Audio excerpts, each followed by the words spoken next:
Journée mondiale de la radio, les voix de la proximité. Nous en parlons dans la rubrique expert avec notre invité. Il s'agit d'Aziz Koto Chabi. Bonsoir. Bonsoir, madame. Comment vous allez? Bien. Vous êtes le secrétaire exécutif de la FERCAB, Fédération des radios communautaires et assimilées du Bénin. Merci. Alors, avec vous, déjà, on veut savoir, la radio communautaire, quand elle est implantée dans une localité, en quoi est-ce qu'elle est un atout? Merci bien. Les radios communautaires, d'abord, ont pour mission d'informer les populations des zones rurales et périurbaines. Au-delà de l'information, il y a l'éducation, il y a la culture, on fait la promotion de la culture, et il y a les distractions. Donc ces radios sont très proches des populations et de la communauté. D'accord. Mais je me demande, ces missions sont apparues après ou déjà à l'origine avec la première radio communautaire qui s'est installée peut-être ici au Bénin. Est-ce que ça a toujours été cette mission? Oui, cette mission a toujours été, et dès la démonopolisation des zones en 1997, les premières radios sont apparues en 98-99 et depuis on fait du chemin. Et de 5 au départ, et il y a aujourd'hui plus de 40 radios communautaires dont 39 sont membres de la FERCAB. D'accord. Oui. Mais est-ce que vous avez vraiment l'impression que ces radios communautaires ont un rôle particulier au sein des communautés? Est-ce que les populations environnantes s'identifient à travers cette radio? Absolument. Et j'ai lu récemment les résultats d'une étude Afrobaromètre qui disent que la radio reste le média le plus populaire, et avec près de 77% au Bénin en 2018. C'est pour vous dire que les populations sont très proches des radios. Et quand vous allez en zone rurale, vous voyez les gens sont accrochés à la radio. Et quand on dit en zone rurale, c'est la radio qui a dit, c'est que c'est la vérité absolue. Les populations sont très proches de leur radio. Et les émissions, elles y croient. Les émissions sont en langue nationale. Donc, ils n'ont pas besoin d'un traducteur. Ils reçoivent l'information directement dans leur langue. Je crois que c'est d'abord ça la particularité de radio communautaire. Oui, c'est qu'elle vous parle dans la langue que vous parlez dans la localité. Absolument. Et ces radios communautaires, au nombre de 39, je disais tantôt, émettent dans 52 langues. Donc, nous faisons la promotion de nos langues nationales à travers ces radios communautaires-là. D'accord. Oui. Maintenant, est-ce que ces radios communautaires ont un mode de fonctionnement particulier? Oui, ces radios ont un mode de fonctionnement particulier. Déjà, le cahier de charge au niveau de la HAC, et nous avons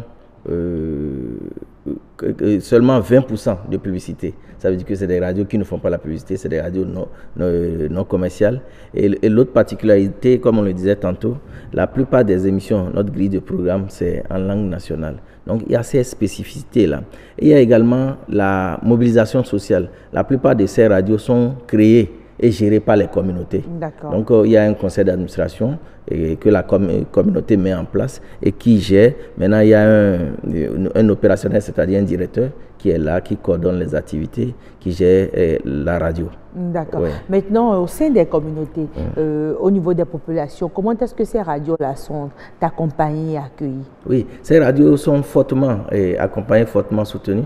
Comme je le disais tantôt, la plupart de ces radios sont construites et sont même créés avec les fonds de la communauté. D'accord. Est-ce que c'est ça qui crée le lien particulier qui existe entre la plupart des radios communautaires et les communautés à la base? Oui, c'est ça, parce que c'est leur radio. Elles s'approprient la chose, elles s'identifient à ça. On parle leur langue dans cette radio, donc elles se sentent proches, elles se sentent liées. Et mieux, on les associe à la gestion de la radio, comme je le disais tantôt, à travers le comité de développement de la radio ou conseil d'administration, où toutes les couches de la communauté sont représentées au sein de ce comité-là pour gérer la radio, où on ouvre l'antenne à toutes ces couches-là.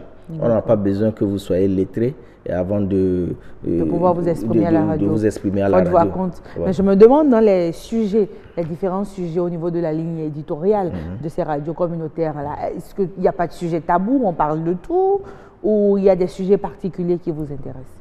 Bon, il n'y a pas de sujet tabou, mais surtout, il y a des émissions sur l'éducation à la citoyenneté, il y a des émissions sur la promotion de la culture, il y a des émissions qui accrochent ces communautés-là dans leur Qu'est-ce qui quotidien. les intéresse le plus la plupart du temps? Et les émissions interactives, par exemple, ça accroche parce qu'ils ont la possibilité d'appeler en direct, de s'exprimer en direct sur comment la communauté est gérée, sur comment la mairie gère la communauté, ou bien sur les difficultés qu'elle rencontre au quotidien pour appeler les autorités locales à régler ces problèmes. Oui, donc, mais est-ce qu'il ne vous arrive pas d'avoir des soucis déontologiques, puisque c'est des émissions interactives, et que ces populations pensent que la radio aussi leur appartient, elles ne comprennent pas qu'on soit obligé de réguler un peu et de ne pas leur faire dire tout et n'importe quoi. Oui, juste là, on n'a pas ce souci. Au niveau de la HAC, aucune des 39 radios membres n'a été condamnée à ce jour. Donc, ça veut dire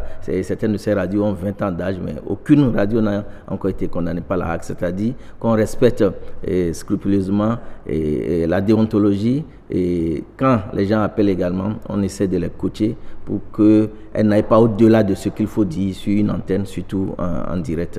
D'accord. Maintenant, est-ce que les radios communautaires ont des difficultés particulières liées à leur genre et à leur mode de fonctionnement? Oui, elles ont des difficultés. Comme je le disais tantôt, on n'a pas la subvention de l'État. Donc, c'est la communauté qui soutient la radio. Et les quelques partenaires qui viennent, c'est les PTF qui ont des messages de sensibilisation techniques et financiers, oui, qui ont des messages de sensibilisation, d'éducation, qui passent par le canal de ces... On se rend compte qu'il y a beaucoup de messages de sensibilisation. Oui, sur ces radios-là. Donc, moins de publicité, comme je vous le disais. Donc, il y a ces difficultés-là. Et il n'y a que les structures commerciales ne vont pas vers ce type de radio-là parce qu'on se dit que c'est des radios de brousse, c'est des radios rurales, alors que nous avons pratiquement les mêmes types d'émissions que les radios qui sont implantées. Oui, mais c'est peut-être aussi la façon dont les populations, les communautés qui vous entourent consomment. Si quelqu'un, un particulier, une entreprise a envie de communiquer, c'est aussi dans le but de faire vendre ces différents produits. Est-ce que vous avez l'impression que vos communautés consomment? C'est d'abord ça. Oui, les communautés consomment, comme en ville peut-être à une moindre échelle. Elles consomment. En parlant de difficultés également, il y a des problèmes de formation mais que nous réglons. Chaque année, il y a des sessions de formation à l'endroit des techniciens, des journalistes et même des gestionnaires, c'est-à-dire les directeurs de ces radios-là. Il y a des sessions de recyclage de formation que nous organisons à leur intention. L'année passée, par exemple, nos techniciens ont été formés par un groupe européen qu'on a fait venir. C'est pour vous dire qu'on essaie quand même de mettre les acteurs de ces radios-là au pas de la technologie. D'accord. Oui. Mais moi, ce qui m'intéresse, c'est de comprendre un peu comment est-ce que ça se fait en langue. Nous, quand on est locuteur du français, on se rend compte que ça ne doit pas être forcément évident de pouvoir tout dire dans nos langues. Et là, vous parlez de 52 langues parlées par ces radios communautaires. Comment ça se fait en fait? Oui, bon, ils sont très à l'aise, ces journalistes en langue nationale, très à l'aise comme vous et moi en parlant de français. Est-ce que ces journalistes choisissent la langue en fonction de leur ethnie, de leur origine? Oui, c'est souvent leur langue maternelle.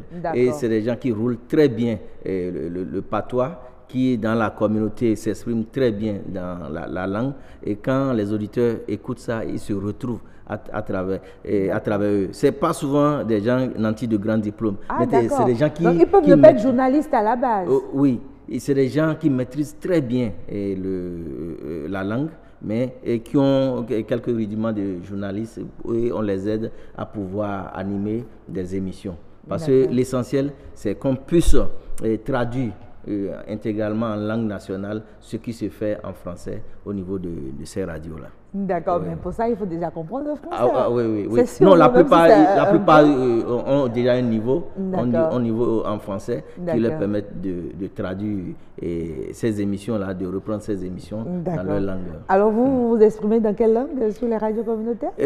Moi, je suis à l'opérationnel, moi je suis administratif et je suis le premier responsable du secrétariat exécutif. Donc les responsables, eux, ils n'ont pas besoin de comprendre les langues? Non, moi mais comment vous faites pour comprendre ce qui se dit sur les émissions si vous ne comprenez pas la langue? Oui, je suis Bariba, je comprends parfaitement Bariba, je parle parfaitement Bariba, mais je n'interviens pas sur une radio. Dites-moi un mot en Bariba à l'intention des téléspectateurs qui comprennent Bariba. Nazama Taura, Ikurando, D'accord. Voilà. Voilà, nous en étions donc à la journée. Ça a été prévu pour le 13 février. Le 13 février, les radios sont à l'honneur et cette journée-là, vous avez choisi, vous, radio communautaire, la célébrer autrement. Qu'est-ce qui est prévu concrètement? Merci bien. Cette journée sera célébrée à Kétou, qui accueille la 3e édition. Nous avons eu 2 précédentes éditions à Parakou et à Bembereke. Au cours de cette journée, les 39 radios membres vont synchroniser leur programme en français et dans 10 principales langues du pays. Quelles sont les langues qui ont été retenues? Il y a le Bariba, il y a le Fon, il y a le Lokpa, il y a le Yoruba, il y a le Tori, il y a le Peul, et il y a le Ditamari. Donc, il y a le Hadja. Il y a le Hadja. Oui, 10 langues. Ça fait 10 langues. Oui, ça fait 10 langues. Donc, donc, toutes ces émissions, donc tout le programme de la journée sera fait en français et dans ces langues. Nous aurons également la cérémonie officielle de l'événement avec le ministère de la Communication et la HAC.